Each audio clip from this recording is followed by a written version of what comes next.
Vote কমিশনের রিপোর্টে আমরা দেখেছি আইন শৃঙ্খলা রক্ষাকারী বাহিনীরাই এগুলো করেছে, যদিও তারা বারবার প্রেসের সামনে মিথ্যাচার করেছে আমাদের সাথে।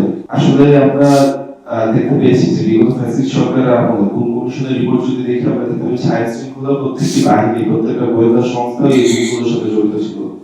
আমরা 24 আগস্ট পরবর্তী বাংলাদেশে নতুন করে গুমের ঘটনা ঘটবে এটা আসলে আমরা আশা করি না, এবং এখন পর্যন্ত ওয়াসিমের যে ঘটনাটি সেটি স্পষ্ট নির্দেশ করে এটি একটি গুমের ঘটনা।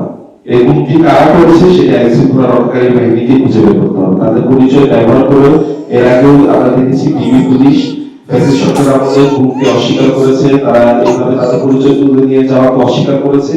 কিন্তু পরবর্তী ভোট কমিশনের রিপোর্টে আমরা দেখেছি আইন শৃঙ্খলা রক্ষাকারী বাহিনীরাই এগুলো করেছে, যদিও তারা বারবার প্রেসের সামনে মিথ্যাচার করেছে আমাদের সাথে।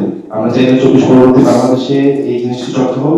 এই মুহূর্তে প্রশ্নোত্তর পর্বটি অংশগ্রহণের জন্য আমি অনুরোধ জানাচ্ছি জাতীয় নাগরিক পার্টি এনসিপি এর ঢাকা মহানগর দক্ষিণের আহ্বায়ক জনাব আলাউদ্দিন মোহাম্মদকে। আর ডিবি এসে আমরা ডিবি অফিসে গিয়েছি, ডিবি অফিসের সাথে আমাদের সার্বক্ষণিক যোগাযোগ রেখেছেন। আমাদের ওইখানে স্থানীয় নেতাকর্মী মহানগর নেতাকর্মী ডিবি অফিসে গিয়েছেন, তারা তাকে গ্রেফতার করা হয়নি আমাদেরকে এই তথ্যটি জানিয়েছেন, কিন্তু তাকে খুঁজে পাওয়ার ব্যাপারে গুরুত্বপূর্ণ কোনো সহযোগিতা তারা আমাদেরকে করতে পারেননি। এইভাবে থানায় শুধুমাত্র একটি সাধারণ ডায়েরি দেওয়া হয়েছে।